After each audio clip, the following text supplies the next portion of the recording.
Hello students, आज की video में हम लोग डिस्कस करेंगे the rape of the lock का एक इम्पोर्टेंट क्वेश्चन जो कि है the rape of the lock as a mock epic. ये बहुत ही इम्पोर्टेंट क्वेश्चन है और ये काफी तरह से पूछा जा सकता है। जैसे एग्जांपल्स कुछ हमारे सामने हैं, ठीक है। Salient features of pope, satire in the rape of the log, और इस तरह किसी भी तरह में पूछा जा सकता है। तो चलें स्टार्ट करते हैं। इन सारे क्वेश्चंस का आंसर क्या हो सकता है, आप इन क्वेश्चंस को खुद पढ़ लीजिएगा। फर्स्ट क्या है, both in matter and spirit. Matter कहते हैं मामले को, सिचुएशन को, स्पिरिट आप लोगों को पता है रूह को, ठीक है। अगर हम दोनों तरफ से देखें तो जो रेप ऑफ द लॉक है ये क्या है, is designed as a mock heroic poem. ये किस तरह डिजाइन की गई है, एक मॉक हीरोइक पोएम के तौर पर, जो एज अ मॉक एपिक है ना। मॉक एपिक का ही दूसरा नाम क्या है, मॉक हीरोइक पोएम। ओके, ये दोनों सेम ही है, तो कोई डिफरेंस नहीं है इन दोनों में। तो मॉक हीरोइक एपिक ये है क्या, ये मॉक एपिक होता क्या है? ये मॉक एपिक उस पोएम को हम लोग बोलते हैं जो सटायरिकल मतलब व्यू में लिखी जाए और उसमें पैरोडीज वगैरह उन सबको इस्तेमाल किया जाए, ठीक है। सटायरिकल वे में है लेकिन एग्जैक्ट सटायर नहीं है। ओके, यहाँ पर अब वो सटायर अगर कर भी रहे हैं थोड़ा बहुत, तो किस चीज पर कर रहे हैं, तो किस चीज पर वो सटायर कर रहे हैं? The intention is to rebuke the artificiality and hollowness of the age. Hollowness किसको बोलते हैं, खोखलापन, ठीक है। खोखलापन जो है उस एज का, उस सब की तरफ इंटेंशन लोगों की लाने के लिए इन्होंने ये लिखा था। और वहां पर इसमें एक छोटा सा मामला था उस पर, क्योंकि पूरी ये फाइट शुरू हुई थी जिसके पीछे उस फाइट को मतलब दोनों फैमिलीज के रिलेशन को वापस बहाल करने के लिए अलेक्जेंडर पोप ने ये पोएम लिखी थी। तो एक छोटा सा मामला था, इसलिए उन्होंने होलोनेस ऑफ द एज इसको कहा कि मतलब खोखलापन, छोटी छोटी बातों पर वो लोग जो होते थे मतलब लड़ पड़ते थे। Pope has wisely handled the elaborated formula and high style of the epic poetry. Pope ने बहुत ही वाइजली यानी कि बहुत ही अक्लमंदी से पूरे मतलब पूरी पोएम को, पूरे जो सिचुएशन थी उसको इस पोएम के थ्रू हैंडल किया and high style of epic poetry उसने यूज़ किया, but has employed it to something very tribal.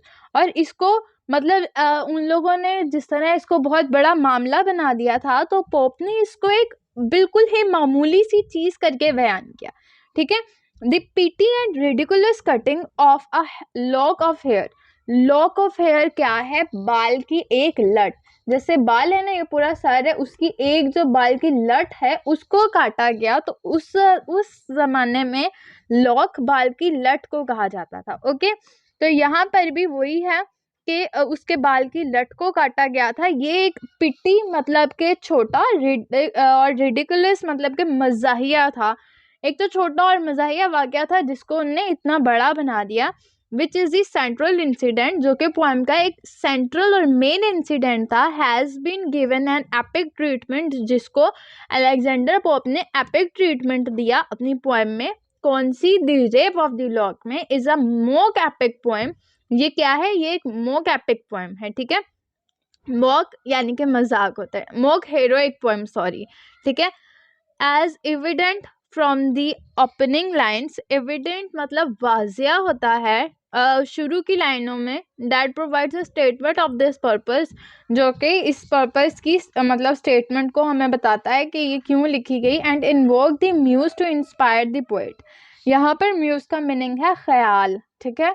तो मतलब invoke the muse to inspire the poet, ठीक है। तो उस ख्याल को इन्वोक करता है जो कि पोएट को इंस्पायर करता है। नेक्स्ट है द पिटी इंसिडेंट, जो छोटा इंसिडेंट था on which the action of the rape of the lock is built is the cutting of lock of hair from a ladies head.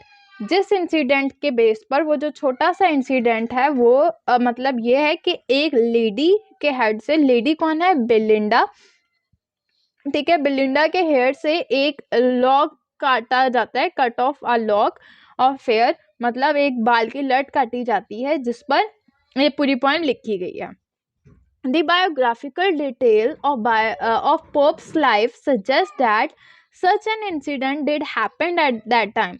और अगर हम पोप की लाइफ की बायोग्राफिकल डिटेल देखें तो वो भी हमें बताती है कि अगर हम पॉप की रियल लाइफ की बायोग्राफी को देखें तो उसमें से भी हमें ये मतलब इस बात का अंदाज़ा होता है कि ये जो इंसिडेंट है ये वाकई में ही उनकी लाइफ में हुआ था, ठीक है।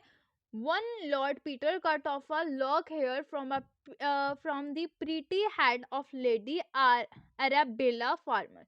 लॉर्ड पीटर और अरेबेला फार्मर ये दोनों अलग अलग फैमिलीज से थे, ठीक है, और इन दोनों के फैमिलीज का मतलब अच्छे रिलेशनशिप्स भी थे। तो अब अरबिला फार्मर जो है, ये ही अरबिला लेडी अरबिला पोएम में बेलिंडा के नाम से है। और अब ये जो है ये इनको उनके बाल बहुत पसंद आते हैं, तो उनके बाल की एक लट जो है वो ये काट लेते हैं, ठीक है। जो एक कॉज जिसकी वजह से क्या होता है, एक cause a cruel between the two families. Cruel यानी कि झगड़ा होता है इन दोनों की फैमिलीज में। अ friend of the two families requested Pop to write a comic poem about this incident to bring reconciliation between the two sides. अब एक फ्रेंड होते हैं किसके, उन दोनों फैमिलीज के, वो पॉप को रिक्वेस्ट करते हैं कि आप ऐसी कोई कॉमिक पोएम लिखें जो कि दोनों फैमिलीज के बीच के डिस्प्यूट को रिकॉन्साइल कर दे, उसको ठीक कर दे, ठीक है। The present poem is the result of pops effort. और ये जो present poem the rape of the lock हमारे सामने है, ये क्या है, ये एक पॉप का एफर्ट है, ठीक है, उनकी मेहनत है, उसका रिजल्ट है ये हमारे पास। Nevertheless, the major source of mock heroic effort is taken out by making parodies of epic conventions. और यहाँ पर ये major source of this mock heroic effect is taken out by making parodies of जो कि making parodies of epic convention की parodies बना बना के और ये सब कुछ कर करके ये मोक हेरोइक इफेक्ट इसमें डाला गया है, ठीक है। फॉर एग्जाम्पल, अगर हम एग्जाम्पल के तौर पर देखें, अ ट्रू एपिक लाइक, एक ट्रू एपिक पोएम जो कि हमारे पास है मिल्टन्स की paradise lost, revolves around a very thoughtful theme, जो कि रिवॉल्व अराउंड करती है एक थॉटफुल थीम के, but the theme of the rape of the lock. और लेकिन अगर हम उस रेप ऑफ द लॉक के थीम को देखें तो वो क्या है, is only funny but trivial too. एक तो वो बहुत ही मजाया है, दूसरी ट्राइबल भी है, मतलब मामूली सी है, ठीक है। नेक्स्ट हमारे पास इसके रेप ऑफ द लॉक के ओरिजिनल टेक्स्ट में से कुछ लाइंस है। What dire offence from amorous are cause spring, what mighty contest rise from trivial things, ठीक है। Dire mean illegal, offence mean मतलब कोई काम, फ्रॉम मतलब इलीगल काम से या जुर्म से, ऑफेंस जुर्म है मेनली, तो इलीगल काम से। फ्रॉम अगर हम एमोरस का मीनिंग है इमोशंस से, ठीक है। स्प्रिंग मतलब के यहाँ पर दुख है, ठीक है। तो अगर हम इमोशंस के सबब कोई इलीगल काम करेंगे, इलीगल जुर्म करेंगे, तो वो क्या होगा, वो हमारे दुख का सबब बनेगा। What might contest rise from trivial things, और इस तरह की फजूल चीज़ों से क्या मिलता है, ठीक है। तो ये इसके ओरिजिनल टेक्स्ट में से लाइन्स है। Now this is a trivial subject matter, ये एक मामूली सब्जेक्ट मैटर है, but Pope describe it as a serious and very significant incident. लेकिन पॉप ने इसको अपनी पोएम में एक बहुत ही सीरियस और बहुत ही सिग्निफिकेंट इंसिडेंट के तौर पर डिस्क्राइब किया है। He applies an epic style, उन्हें एपिक स्टाइल को अप्लाई किया इस पर। A non historical and non religious theme is treated as if two armies were preparing for war, or if some religious activity was being performed। और इनको ऐसा मतलब non historical और नॉन रिलीजियस थीम के through इन्हें treat किया है, और इस तरह के जैसे कोई दो आर्मीज हैं और वो दोनों जंग के लिए तैयार हुई हुई हैं, जैसे उनके कोई रिलीजियस या तो फिर उनके कोई रिलीजियस एक्टिविटी जो है वो परफॉर्म की जा रही है, मतलब किसी ने उनके रिलीजन के बारे में कोई बुरी बात कर दिया, तो अब वो जो दोनों हैं वो ऐसे लड़ने के लिए तैयार हो रही हैं, ऐसे है ना। तो अब जो है नेक्स्ट हमारे पास है as the form of the poem appears to be mock heroic, अगर हम इसकी मतलब फॉर्म को देखें जिस तरह अपेयर हो रही है, तो ये मॉक हीरोइक के तौर पर अपेयर हो रही है. The poem belongs to the literary type generally known as burlesque और पैरोडी. ये कौन सी लिटरेरी टाइप्स पर बिलोंग करती है, जिसको हम कहते हैं जनरली बर्लेस्क्यू को हम पैरोडी भी कहते हैं. अगर आप गूगल में सर्च करेंगे बर्लेस्क्यू का मीनिंग तो कोई भी नहीं आएगा. बर्लेस्क्यू मेन इसका मीनिंग पैरोडी ही होता है. ठीक है, मतलब लेकिन ये थोड़ी अलग टाइप की होती है. ठीक है, पैरोडी हम इसको सिंपल वर्ड्स में कहते हैं. The parody of the epic tradition is first of all inherent in the framework of the poem. जो parody of the epic tradition है वो फर्स्ट कहाँ पर अपेयर होती है? Inherent No, the parody of the epic tradition is first of all inherent in the framework of the poem. ये सबसे पहले उसके अंदर यही डाली गई. All those descriptions related to epic and initiated in this poem have gained the status of burlesque. और जितनी भी description related to epic और initiate की गई इस poem में वो सारी क्या हैं? वो burlesque के stated मतलब उनको बर्लेस्क्यू का ही स्टेटस दिया जाता है. उन लोगों ने इसका स्टेटस लिया, गेन किया. Okay, the battle in the rape of the lock is a parody, ठीक है, of the fighting in the Odysseus, the Iliad, the Aeneid and the Paradise Lost. There are many situations in Pope's poems parallel to the conditions described by Homer, Virgil and Milton in their epic poems. ठीक है, मतलब काफ़ी ज़्यादा situations मतलब parallel हैं Alexander pope की poem के, जो कि बाकी पोइट्स ने डिस्क्राइब किए हैं अपनी पोएम्स में. जैसे होमर, विर्जिल और मिल्टन ने इन लोगों ने अपनी एपिक पोएम्स में जो डिस्क्राइब की हैं. नेक्स्ट अगर हम देखें in this situation in canto 3, अगर हम उसमें देखें व्हेन सिट ऑन स्लिफ क्या है? मतलब वो टेबल जहाँ पर कार्ड्स खेले जा रहे हों, ठीक है, वहाँ पर जो बैठे होते हैं. Belinda's Nosy discovers an earthly lover lacking in her heart and finds himself completely powerless. यहाँ पर lacking का मीनिंग क्या है? lacking मतलब कि छुपा हुआ है. ठीक है, छुपा हुआ है किसका? लवर, बिलिंडा का. ठीक है, बिलिंडा उसको डिस्कवर करती है अपने, क्योंकि वो छुपा होता है in her heart and finds himself completely powerless. और अपने आप को वो बहुत ही मतलब बिल्कुल ही पावरलेस समझ रहा होता है. There is an echo of paradise lost. यहाँ पर एक मतलब आवाज़ है, किसकी इको है? मतलब जिस इको को हम क्या कहते हैं? मतलब दोबारा दोबारा दोबारा आवाज़ आना, उस तरह वाली इको जो होती है वो है पैराडाइज लॉस्ट की. उसकी अगर हम बुक 9 में देखें तो जब एडम और ईव को मतलब हेवन से निकाल दिया जाता है, तो जो एंजल्स होते हैं वो सारे मतलब उसके लिए फील सॉरी कर रहे होते हैं फॉर दैम. तो वो वाली सिचुएशन जहाँ पर भी मतलब उसका एक इको नज़र आता है हमें. ठीक है, उसका एक रिफ्लेक्शन नज़र आता है हमें. Similarly Belinda's voyage over the river Thames, और सिमिलरली और वैसे ही जो Belinda voyage over the river Thames toward Hampton Court is a parody of the voyage of Aeneas up the river Tiber in Virgil's epic poem.